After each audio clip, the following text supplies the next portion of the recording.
नहमदुहु व नुसल्ली अला नबीन रऊफ़ुर रहीम अम्मा बाद फ़अऊज़ु बिल्लाहि मिनश शैतानिर रजीम बिस्मिल्लाहिर रहमानिर रहीम रब्बि इश्रह ली व सदरी व यस्सिर ली अमरी उक़्दतम मिन लिसानी यफ़क़हू क़ौली सदक़ल्लाहुल अलियुल अज़ीम। व्यूअर्स, सबसे पहले मैं आप सबको वेलकम करता हूँ अपने यूट्यूब चैनल मुबीन्स अकेडमी पर। और आज का जो लेक्चर है वो मैं लेक्चर देने जा रहा हूँ आपको सिंध के हवाले से। एक सिंध प्रोविंस जो कि पाकिस्तान का एक प्रोविंस है, और उसके मुतालिक आज हम ये वीडियो बना रहा हूँ मैं। और इंशाल्लाह मेरी फुल कोशिश होगी कि आपको MCQs बेस्ड और प्रॉपर नमूने से गाइड किया जाए प्रॉपर तरीके से। तो सबसे पहले हम यहाँ पर देखते हैं कि ये पॉलिटिकल मैप ऑफ पाकिस्तान है, ठीक है, जहाँ पर पाकिस्तान अफ़गानिस्तान का बॉर्डर शुरू होता है, चमन से भी एक बॉर्डर होता है, और उसके अलावा ईरान के साथ जो दूसरा बलूचिस्तान का जो बॉर्डर लगता है वो भी अफ़गानिस्तान की तरफ रास्ता जाता है। उसके अलावा बलूचिस्तान से जो सिंध का बॉर्डर कनेक्टेड होता है वो यहाँ से स्टार्ट होता है। ये बाउंड्री है सिंध के लिए, ये बलूचिस्तान प्रोविंस है, ये पंजाब है, और इसके अलावा नॉर्दर्न एरियाज़ जैसे गिलगित बल्तिस्तान आ गया, फिर आगे चाइना आ जाता है। उसके अलावा ये अफ़गानिस्तान है जो कि हमारा पड़ोसी मुल्क है, और उसका कैपिटल काबुल है, ठीक है। और इस तरह सिंध का जो कैपिटल है वो कराची है। और उसके अलावा मैं अब आपको सिंध के मुतालिक जो MCQs बेस्ड टेस्ट होती हैं BPS 1 to BPS 17 के लिए इंशाल्लाह तबारक व ताला मेरी फुल कोशिश होगी मैं आपको MCQs बेस्ड भी इन्हीं में से बता दूं। अच्छा, इसमें MCQs कुछ ऐसे हैं कि जो ये वैसे जो बुक है, बुक का नाम है the brief history of Pakistan, a brief history of Pakistan, जो कि CSS के लिए भी रिकमेंडेड बुक है, करंट अफेयर्स के लिए और पाकिस्तान हिस्ट्री के लिए। ये जो ऑथर है इसका जेम्स विंडब्रांट, ठीक है, ये इसकी बुक है। तो चलिए स्टार्ट करते हैं सिंध से। सिंध जो पाकिस्तान का सूबा है उसके लिए ऑथर कहता है the life and economy of Sindh flows on the current of the river Sindhu और इंडस। सिंध में जो लाइफ, जो ज़िंदगी होती है और जो सिंध की जो इकोनॉमी है वो डिपेंड करती है किस पर? सिंधु दरिया पर। For which the province is named, जिसके लिए सिंध सूबे को नाम दिया गया था, जिससे नाम लेकर एक सिंध दिया गया था, जिसको सिंधु कहते हैं, ठीक है। अब सिंध का नाम कैसे आया? पहले सिंधु रिवर था, सिंधु रिवर के बाद ये सिंधु जो है संस्कृत ज़बान का एक अल्फाज है, एक लफ्ज़ है, जिसको जो है ना रिवर के लिए उन्होंने इस्तेमाल किया था, जबकि सिंध में जब इस्लाम से पहले, ठीक है। और उसके बाद यहाँ से स्टार्ट करते हैं। Bhambore marks the site of seaport of Debal. अब जो भंबोर एक सिंध में एक डिस्ट्रिक्ट था, वो जो है सीपोर्ट था देबल का, where the first Arab armies came ashore in the 711 CE, जहाँ पर अरब की पहली जो अशोर उनकी आर्मीज़ थी वो तकरीबन 711 CE में सिंध पहुँची थी and began their conquest in the region, और उन्होंने रीजन को फतह किया। ठट्टा, अब ठट्टा एक डिस्ट्रिक्ट है लाड़काना में सिंध में, जिसके मुतल्लिक एक बेहतरीन इन्फॉर्मेशन मुझे यहाँ से मिली, वो मैं आपके साथ भी शेयर करना चाहता हूँ, जिसमें द आथर जो है लिख रहा है कि ठट्टा द फार्मर प्रोविंशियल कैपिटल। अब ठट्टा जो होता था पहले सिंध का कैपिटल होता था, ठीक है, was once a centre of learning and still containing notable historical architecture, जो कि पहले कैपिटल भी था और लर्निंग का वहाँ पर एक बड़ा सा रोल उस एरिया ने, वहाँ पर ठट्टे ने किरदार अदा किया। About 60 miles east from Karachi से 60 माइल मतलब 98 किलोमीटर दूर। It is also the site of the famed मकली Tom. अब मकली की जो टॉम्स हैं वो कहाँ पर हैं? वो भी ठट्टे में पाई जाती हैं, ठीक है। तो यहाँ से MCQs हमारे पास क्या बना? मकली की जो टॉम्स हैं वो भी ठट्टे में पाई जाती हैं, ठट्टा जो कि सिंध का एक डिस्ट्रिक्ट है। ए sprawling necropolis built between the 15th and 17th centuries। ठीक है। The town of Sevan predates the Islamic era and includes the ruins of काफिर किला।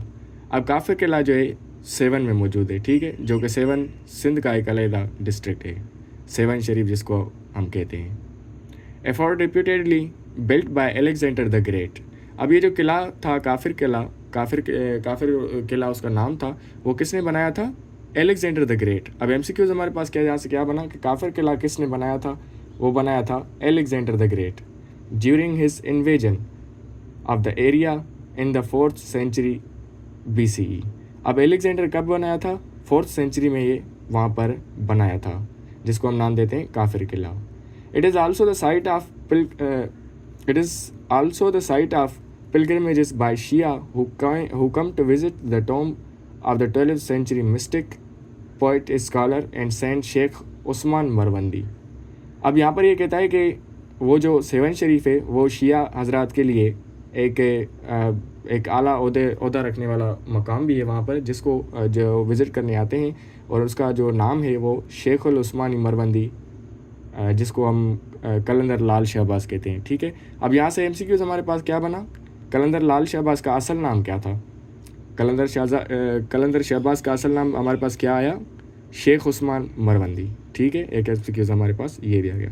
इन the 18th and 19th century 18वीं और 19वीं सदी में Hyderabad was the capital of Sindh. अब यहाँ पर ये जो दोनों सदियाँ थी ना, यहाँ इन दोनों के दरमियान जो फासला रहा वो सिंध का कैपिटल फिर ठट्टा से चेंज होके हैदराबाद बन गया। ठीक है। अब MCQs क्या हुआ? 18th 19th सेंचुरी में हैदराबाद जो सिंध का कैपिटल बना। ठीक है। And today it is noted for colourful handicrafts, और आज वो जो कि कलरफुल हैंडीक्राफ्ट्स के ब्याह पे जाना जाता है, इंक्लूडिंग ग्लासेस। अब वहाँ पर ग्लास जो बनता था, लेक्वर्ड फर्नीचर एंड हैंडलूम्ड क्लॉथ्स, वहाँ पर हाथ से बनाए जो कपड़े होते हैं वो भी ज़्यादातर हैदराबाद से मशहूर हैं, जो कि जिसमें एक तो सबसे पहले सिंध का जो अजरक है, सिंध का जो अजरक है वो ही आता है। ठीक है। और other cloths as well as several historic forts, और वहाँ पर जो दूसरे फोर्ट्स मौजूद हैं, किले मौजूद हैं, या जो तारीखी प्लेसेस मौजूद हैं वो भी वहाँ पर आते हैं। उसके अलावा बिल्डिंग्स। अब बिल्डिंग्स की जो आप हैदराबाद में जब देखेंगे वो भी एक मतलब इंतहाई खूबसूरत और पुराने अंदाज में बने हुए हैं। एंड मॉन्यूमेंट्स, और वहाँ पर जो यादगारें वगैरह बनी हुई थी जो अंग्रेज़ों के ब्रिटिश गवर्नमेंट के दौरान, और उसके अलावा जब इन्वेजन हुआ था Alexander the great in Sindh. ठीक है। Crafts remain important throughout the province which is noted for as Ajrak. अब जिस तरह मैंने आपको बताया कि हैदराबाद में क्लॉथ्स के जो है ना हैंड से बनाए जाते हैं और उन पर प्रिंटिंग की जाती है, इसी तरह हैदराबाद में जो है ना मशहूर है, वहाँ से बनता है अजरक, सिंध का जो कि कल्चर है। लोकल क्राफ्ट वर्क, और वो लोकल क्राफ्ट जिस तरह लोकल ही बनता है और वो सब वहाँ पर बनाते हैं। That includes pottery, carpets, leather work and silk. Sindh is also noted for its textile in the form of blankets. अब सिंध जो है वो ब्लैंकेट्स के नाम पर भी बहुत मशहूर है कि वहाँ पर जो है ना सिल्क से जो है ना टेक्सटाइल्स यानी कि ब्लैंकेट्स बनाए जाते हैं। Gold and silver embroidery. अब गोल्ड जो कि सोना और सिल्वर की एम्ब्रॉयडरी जो कि जेवरात होते हैं वो भी वहाँ से मतलब बहुत मशहूर है। एंड कॉटन क्लॉथ्स, सूसी, जिसको हम जो है ना कहते हैं सूसी, वो वहाँ पर कॉटन क्लॉथ्स भी बनाए जाते हैं। As befitting the first outpost of Islam, और जो कि इस्लाम में इस्लाम की जो थी सबसे पसंदीदा आउटफिट वो थी, वो वहाँ पर आज भी मौजूद है।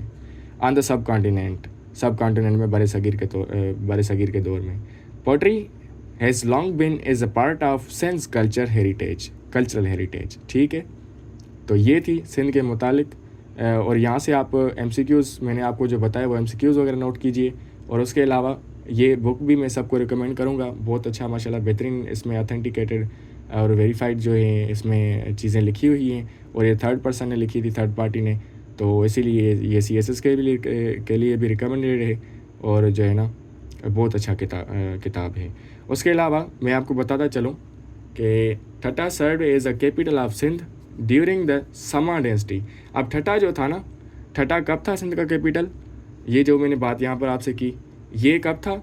ये था समा डेंसिटी। अब समा डेंसिटी कब आई थी सिंध में? 14 से 16 सेंचुरी तक। इस दोनों के दरमियान जो सिंध का कैपिटल रहा वो क्या रहा? ठट्टा रहा। ठीक है। लेटर बाद में अंडर अरगोन एंड अरगोन एंड तुर्खम्स, और उसके बाद अरगोन और जो जब तुर्खम्स आए थे सिंध में, it remained an important political, cultural and trade centre. वो वहाँ पर बहुत अरगोन और जब तुर्खम आए थे वहाँ पर वो तकरीबन जो है ना बहुत इम्पोर्टेंट, मतलब सियासी तौर पर और कल्चरल तौर पर, और उसके अलावा एक ट्रेड सेंटर रहा ठट्टा। ठीक है। फेमस रूलर्स लाइक जाम निज़ामुद्दीन, जिसको जाम निंदू भी कहते हैं, रूल्ड फ्राम ठट्टा। अब उन्होंने रूल कहाँ से किया था? जब मतलब उनका कैपिटल था तो वहाँ से उन्होंने जाम निज़ामुद्दीन ने भी रूल किया था। तो ख़त्म करते हैं आज का लेक्चर यहाँ पर। उम्मीद करता हूँ आपको पसंद आएगा, और यहाँ से आप मुझे कमेंट करके बताएं कि MCQs वगैरह मैं अलहदा आपको पढ़ाऊँ या MCQs यहीं से मतलब आपको पढ़ाता चलूँ। अब मैं सीरीज़ स्टार्ट करने जाऊँगा इंशाल्लाह। इस बुक की पूरी सीरीज़ बनाएंगे, और इसके अलावा आप सबसे रिक्वेस्ट करूँगा कि आप मेरे चैनल को यूट्यूब चैनल को सब्सक्राइब करें और लाइक कर दें, ज़रूर लाइक करें। बहुत शुक्रिया।